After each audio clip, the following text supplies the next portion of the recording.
You know what I'm saying? Stay in your lane. You know what I'm saying? You do interviews, do your interviews. You know what I'm saying? Like, you ain't gotta jump into no beef shit, none of this shit that's going on. You know, I seen them say some shit about Wooski. You see what I'm saying?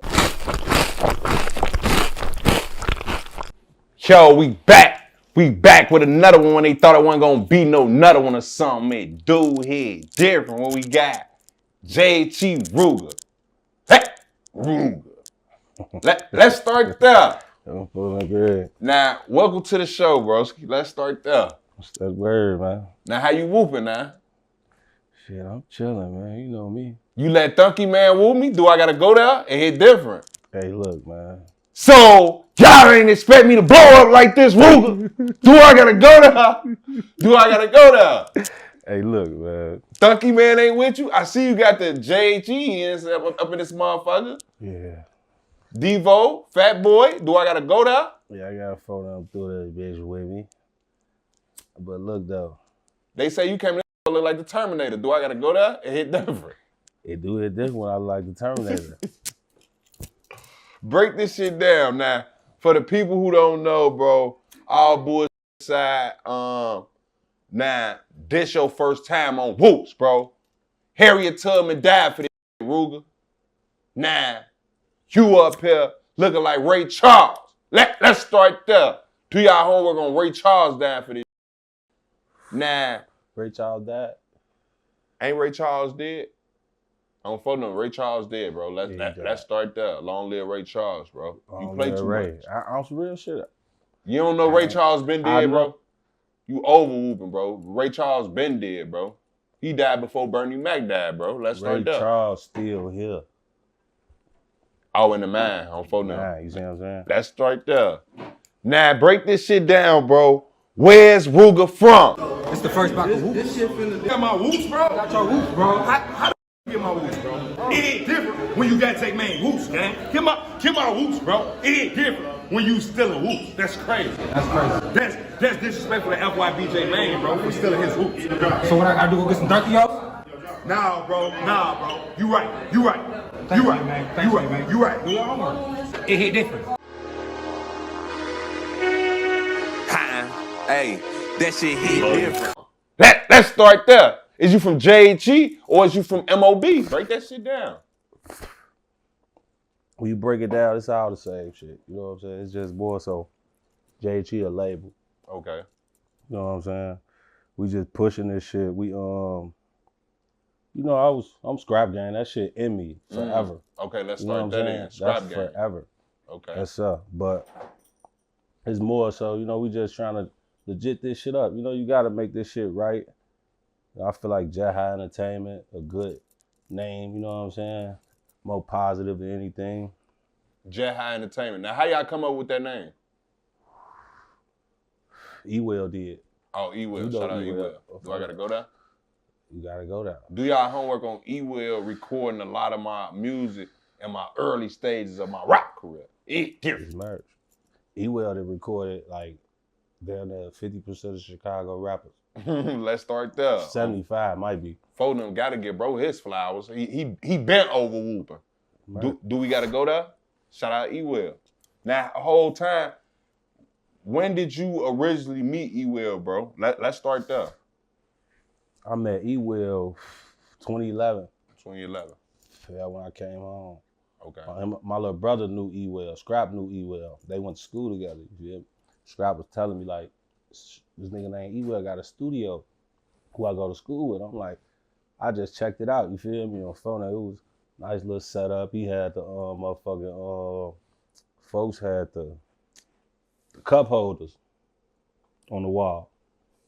You know what I'm talking about? What kind of cup holder? McDonald's cup holders. On which? In the stool. What he usually For the soundproof. Oh, okay. You see what I'm saying? Okay, hold on. Styrofoam? Yeah. Let's start there. It was like the cardboard. So you telling me that shit worked? It worked. On phone up, we was working with that shit. And we got videos with that shit on YouTube still. On phone up. But nah, folks it was just to see that, you know what I'm saying? I knew bro took pride into what he was trying to do, just to even try to do that shit. But it was more. It wasn't even the stew. It was more so the way his mixing sounded. You feel that shit was golden. I'm like, damn, this shit sound good. I just been rocking with bro. Lexi, you know, me and bro built a relationship. He always was saying JHE, him and Devo. They basically came up with the idea of JHE, JHE Entertainment. So Devo is one of the first original members too? Yeah. Okay. Devo started it, him and Ewell. Okay. But we just started running with that shit, you know, and I started putting that shit behind my name. All bro now, we started making that shit a movement. We just been pushing that shit. Now I seen you on Adam22, no chump. I seen you over whooping. Now I seen you and Adam get into it too. You spoke real. On for them, you used the words culture vulture. Culture vulture is crazy. Culture vulture? Culture vulture? Culture vulture. It's crazy when you speaking on Adam, bro. Yeah. Adam22 is a culture vulture to Rooga? Rooga. Let's start there. His ass. You know what it is. Okay, break this shit down. When you say I know what it is, what do I know, Rooga? Break this shit down. What do you feel like I know? My thing is with Adam though, it ain't even like, it's just the do your homework on ghosts in here. We merged. Nah, it ain't different. Do your homework on ghosts. But look though. But now, he cool, you know what I'm saying? I ain't got nothing like no bad blood against him or nothing, but it's just the amping up this shit, you know what I'm saying? Seeing what the fuck we trying to do, you know what I'm saying? We trying to push this piece, you know what I'm saying? We trying to really change the narrative of this shit, and certain shit just like didn't sit right, you know? Like you trying to amp shit up, and we trying to, you know, amp shit down. So it's like a smack in the face to what the fuck we trying to do. You get what I'm saying? So what situation in particular, like you felt like that, Adam, like, cause when it come to the bloggers and shit, like they were like, yeah, they post, No Jumper post this or Say Cheese post this, but sometimes they say certain artists, we play favoritism to certain people. I don't be feeling like, yeah, cause he white, people be trying to whoop him. It ain't even, it's more so, you gotta kind of come from where we come from to kind of understand this shit for real. Like, you know what I'm saying? Like, he just be like speaking on certain shit. You feel me? That you just shouldn't speak on. Like, you know what I'm saying? Stay in your lane. You know what I'm saying? You do interviews, do your interviews. You know what I'm saying? Like, you ain't gotta jump into no beef shit, none of this shit that's going on. You know, I seen him say some shit about Wooski, you see what I'm saying? That was just over the line, like, top of the line, like, come on now. So you feel like as an interviewer, that should be, like, that shouldn't even be something you saying? Nah. Especially if you gotta meet with people all the fucking time and deal with people on a regular daily basis, you get fucked up out here tweaking. You don't feel like that's part of Adam, like, I feel like he told me he did that and then reached out to Wooski, try to like interview him or something. Like, you don't feel like he do that to like hype up the controversy? Because some people look at Adam like one of the GOATs, like he been in this shit for some years, so he be doing certain shit on purpose. Or do you? I get the yeah, that's too far. You feel me? I get the hyping it up, but it's like when you speak on some shit that trauma type shit that happened to a person, you know what I'm saying? That was that damn, that was life changing. You know what I'm saying? You don't know how that man feel. You know what I'm saying? You don't know what go through his mind. You know what I'm saying? Just from, you know, battling with anything. You know what I'm saying? Behind that shit. You know what I'm saying? So to speak on that is just crazy. You know? Folks had the cup holders on the wall. With cup holders. Rooga let GDs in the door with cup holders. Let's start there, J-Main. Let's start with you not knowing how we used to put the cup holders on the wall. We first started rapping. Let's start there. You was there. Let's start there. Not paying attention in the booth is crazy. Do I gotta go there? Don't know. Back then, I don't even know if Amazon was even busting like that, but back then, you pretty much had to get these in the store. And it wasn't as accessible as you think. You can't just couldn't just go online and click a button back then. So we used the McDonald's cup things. Not the cups. J-Main thinking we use cups is insane. Let's start there. But we use like the little cups, and literally did the job. Back then, niggas was turning closets into studios. We had to make anything work, man. We using plexiglass, all type of crazy shit. The type of setups that we had was insane, but they worked for sure. It was more, it wasn't even a stew, it was more so the way his mixing sounded. You feel that shit was golden. I'm like, damn, this shit sound good. I go to certain, you see what y'all think? People think, oh, I'm gonna go to this studio because they got the big old mixing board and they got all these rooms and all these lights. Yeah, but how they mix sound? The fans don't care where you record. That's just you trying to be bougie. It's all about how you rocking with the engineer and the producer and how that mix sound. You would think that I would record on the south side of Chicago or maybe even the north side. But my producer, on how he mastered my sound, that nigga on the west side of Chicago. So that's where I go. It's not the best looking studio. It's not the biggest studio. It's actually in the hood. But it's the best studio for me and my sound. You see some of the GOATs, they mobile studio. They literally just have a laptop, a compressor, and like a mic. Whatever that little box thing is, they just have like 3 things and that's it. You don't need all that fancy shit to make good music. Remember, Rooga let him in the door. Do I gotta go there? Adam22 is a culture vulture to Rooga? Rooga. Let's start there. Let's start with anytime J-Mane say Rooga like that, this nigga's hilarious. Rooga. But that is, unfortunately, that's been a narrative for a really long time. Everybody say that Adam's a culture vulture.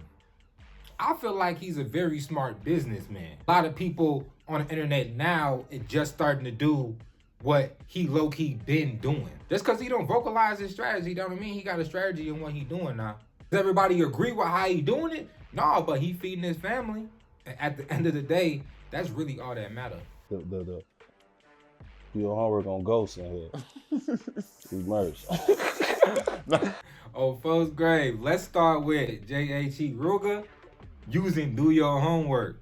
Let's start there. Rooga, Dutchy, and Young and stuff like that, like, they too cool for school. Niggas like that, they be too cool for school, so they don't like to be goofy like J-Mane. But let's start with JHE Rooga using the lingo. Yeah, he with that shit. But amping up this shit, you know what I'm saying? Seeing what the fuck we trying to do, you know what I'm saying? We trying to push this piece, you know what I'm saying? We trying to really change the narrative of this shit. And certain shit just like didn't sit right, you know? Like you trying to amp shit up and we trying to, you know, amp shit down. All right, boom, so check it out. I understand where Rooga coming from. But as a grown man, you gotta have your own mind. And it doesn't matter if it's your homie or if it's your op. Just because you pushing peace, that don't mean the next nigga gotta push peace. Your ops ain't pushing peace. You not mad at them. Why? Because Adam paid you to go on his platform and you feel like he should agree with everything that you say? No, that's not how that shit go, gang. Yeah, you can be pushing peace, pushing a positive narrative. But guess what? Adam make money off negativity. He made so much money off the drill rap scene, the negative side. Why would he push peace? That's what got him to that level in the first place. That floated the boat for a really long time. And it's not like Adam's the only one that be stirring the pot. He's not. A lot of these bloggers and interviewers low-key amp shit up. They ask questions that they really shouldn't be asking, but they won't. But they know the fans want to know. Adam's not the only one that do it. It's just because he white why we be having a problem with it anyway. Let's just be real. Say certain artists, we play favoritism to certain people. I don't be feeling like, yeah, because he white, people be trying to whoop him. Adam white, so we be over whooping, bro. Let's be real. What do Yella say? Yella not even mad at Butter for crying on camera. Yella mad at Butter for crying on camera to a white man. So if he cried on DJU or Corporate Cartel, which he has, it never was a problem. But as soon as he go on No Jumper and cry, because he always crying, it's a problem. I just look, I'm just trying to be fair. Like, I understand where niggas coming from, but it really ain't fair to Adam because everybody else doing pretty much the same thing that this nigga doing. You gotta understand. But yes, white people have a different sense of humor. And you gotta mind you, he's not from Chicago, so he moved different. But like, given the circumstances, if you put all the bloggers and all the interviewers in one basket, they similar, bro. It's real similar, bro. You gotta kind of come from where we come from to kind of understand this shit for real. Like, you know what I'm saying? Like, he just be like speaking on certain shit. You feel me? That you just shouldn't speak on. Like, Let's be real. If Corporate Cartel, if DJU, if Sean Cotton was doing or said some shit that No Jumper said, we'll let that shit slide, gang. We'll let it slide. But Rooga hit it on the head, though. It's like most people covering our content don't come for where we come from, so you really not gonna get it. Certain ways that you shouldn't ask questions. DJU do a good job of conducting himself properly, but he born and raised in Chicago. But a lot of interviewers, the way they put questions or the way they come at shit or the way they cover topics, they just do it in the wrong way. There's certain stuff that you shouldn't speak on. Or if you do speak on it, you should speak on it vaguely and not in so much detail. It's just certain things. Even if that topic is covered, when you from Chicago, you rather a Chicago nigga cover it. I don't know. That's just the way it is. So from you not being from Chicago and you not being black, bro, and you not being from our culture in general, bro, you gonna be looked at as a culture vulture. That's just what it is. That's just the facts of the situation. you know, I seen him say some shit about Wooski. You see what I'm saying? That was just over the line, like top of the line. Like, come on now. So you feel like as an interviewer that should be like that shouldn't even be something you saying? Nah. Yes, it was over the line, but like we just said, he don't know the line. You gonna scold a nigga for not knowing no better? Called it playing ball. That's not playing ball. That's a straight up diss, gang. Now, granted, it was provoked. You know how niggas be when you talk about that girl, bro. This is his whole wife. Yeah, she be getting clapped, but she get paid to get clapped on camera. You feel me? You talk about this girl, he felt disrespected, he disrespected you. But at the same time, just like how niggas be tweaking on the PR run, they be doing goofy shit. That was just Adam trying to beef it up, trying to hype it up. Cause at the end of the day, he was trying to put money in his pocket, but he was trying to put money in Wooski's pocket too on the low key. He slid it DM right after he did that goofy ass shit. And he publicly apologized, so yeah, it was wrong, but he apologized and he genuinely meant it. I feel like he told me he did that and then reached out to Wooski, try to like interview him or something. Like, you don't feel like he do that to like hype up the controversy? Cause some people look at Adam like one of the GOATs, like he been in this shit for some years, so he be doing certain shit on purpose. Adam22 doesn't have millions of subscribers for no reason. He is the GOAT. Now, whoa. Skirt. Whoa. I'ma leave that in there, but that's not what I meant to say. He is one of the GOATs when it comes to this shit, though. Just like how Drake came in the game and they started calling him a GOAT. Not to say that Adam's early in the game. I'm saying that Adam has a way of studying certain things. Adam, let's just put it like this. Adam is a great businessman. And online, he knows exactly what he's doing. It's calculated madness. They say it's a process to my madness. It's a process to his madness. Or however you say that shit. You don't know how that man feel. You know what I'm saying? You don't know what go through his mind. You know what I'm saying? Just from, battling with anything. You know what I'm saying? Behind that shit. You know what I'm saying? So to speak on that is just crazy. You know? I be feeling some type of way when I do see Wooski on camera. I mean, I ain't gonna lie. Wooski doing interviews be like a sticky situation to me. I don't know, cause nobody knows what really be going through his head, what really trauma he really got. Only he do. It's just that, but at the same time, I want to see Wooski get his money. I wish that certain interviewers wouldn't be asking him these stupid questions, but at the same time, I want to see Wooski get his bread, bro. He done been through enough. I don't know what this next video gonna be, cause I just woke up and seen this video and I had to react to it. But go ahead and click this video, cause it probably got something to do with the Whoop Man. Oh, gang. Or GD's in the dough. Let's start there.